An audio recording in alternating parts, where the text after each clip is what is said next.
Joe, as in go sharply, let's cover this another topic here. This is the second topic. I'm starting the lessons of Italian theory, Patente Italiana, from the scratch. For those of you who are learning, this is going to help you because I'm starting this from the scratch so that you can understand all the question. So the second topic of the day is ciclomotore, and this ciclomotore, we are going to read about it and answer the 40 questions that follows. Il ciclomotore sono i veicoli a motore a 2-3 ruote con motore termico fino a 50 cm3 di cilindrata, velocità massimo di 45 km all'ora. Al fine di circolazione sono assimilati ciclomotori a 4 cicli leggeri, veicoli motori a 4 ruote che si alimentati a benzina hanno cilindrata a motori inferiori o pari a 50 cm3. Se con motori diesel hanno cilindrata di motori inferiori o pari a 50 cm3. Sviluppano una potenza massima non superiore a 6 kW.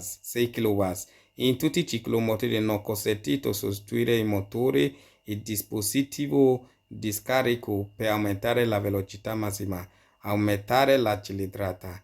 Ciclomotori sono soggetti a revisione, controllo periodico obbligatorio che serve a verificare i requisiti di sicurezza dei veicoli.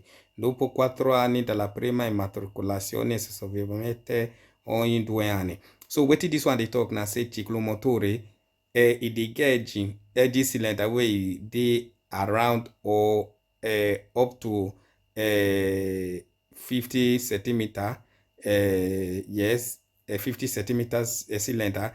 E say the speed na 45 km/h. E say a fine della circolazione sono assimilati. E say ciclomotori, e si get wetin dem call quadrocicli leggeri, wey be motor with light motor with 4 tires, as you dey see for this picture here, this white one. E say this one, if e dey use fuel, the cylinder no dey pass, e dey around 50 centimeter. E say if e dey use diesel, na the same thing, e go still get inferior or around 50 centimeter. E say the potenza maximum for this very one, e no dey above 6 kW. E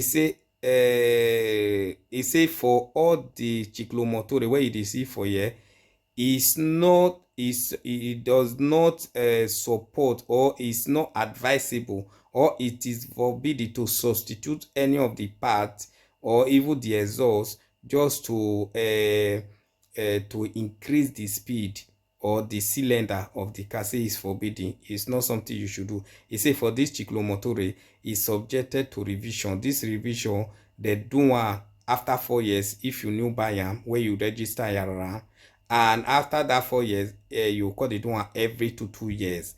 Now wetin this passage they talk. So this one only about ciclomotori. So more read the 40 questions where you follow. E se è consentito aumentare la cilindrata di quadrocicli poco non si aumenta la velocità. È falso. You know go fit aumenta, you know go fit substitute any of the parts of the ciclomotori, is forbidden. E se è consentito sostituire il dispositivo scarico di quadrocicli leggeri pari per aumentare la velocità. This one are the same thing. He say you go fit substitute the parts of any of the quadrocicli to increase the speed of the motor. Na lie. Or to increase the cylinder. Na lie. It's forbidden. This one are falso. I ciclomotori, per essere definiti tali, devono essere muniti di cambio manuale. È facilissimo. No be only ciclomotori, no dey get only manual già, still dey get automatic. I veicoli a 2 ruote con motore termico fino a 50 cm3 di cilindrata, velocità massimo sono ciclo. Sì, na the definition of ciclomotore be that see am for here. Na it be that one. So this one are vero. You see the definiscono i ciclomotori tutti i veicoli a due ruote di cilindrata superiore nell'AI. This one say the definition of a ciclomotori na a motor with two tires with a edge cylinder wey dey above 50 cm na lie. E say non tutti i veicoli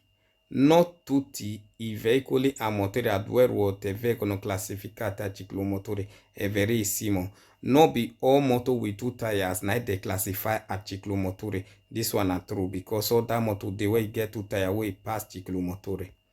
E ciclomotori possono avere due o tre ruote, verissimo. E ciclomotori go fit get 2 or 3 tires, na true. I ciclomotori non hanno più di 2 ruote, è falso. Ciclomotori go fit get 2 or 3 tires, not be only 2 tires, they get. È consentito sostituire i motori di quadriciclo per aumentare la velocità massima oltre i 45 km/h. È facilissimo. You no go fit substitute any of the part to increase the speed. Na lie, è falso.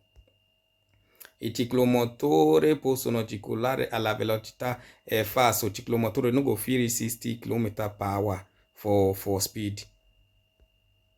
I ciclomotori a due ruote non possono avere un motore termico di cilindrata superiore a this one are true.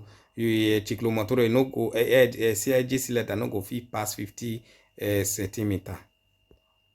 I ciclomotori non sono soggetti a revision. This one are lie.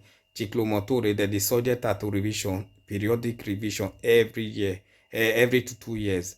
For the first year where you know by na 4 years, after 4 years na 2 years you go dey do one. Quadricicli leggeri alimentati a benzina hanno cilindrata motore inferiore o pari. Verissimo. The quadricicli wey get 4 tires wey dey around wey is classified ciclomotori, that the subject e get edge cylinder of around 50 centimeters. Yes, na true. Quadricicli leggeri a fine di circolazione sono assimilati ai ciclomotori. È verissimo, è verissimo. I ciclomotori sono soggetti a revisione dopo 4 anni di... Sì, this one è vero. So, na definition and all you need to know about ciclomotori, because this one is the second topic for the Italian license theory. As you watch all these questions wey you see here, na so it go be for exam. Listen well, read am well, and follow the question. May you know the answers, so that anywhere you foresee the questions, them you go know say Sugar Daddy don teach you. God bless you, Sugar Daddy Gio.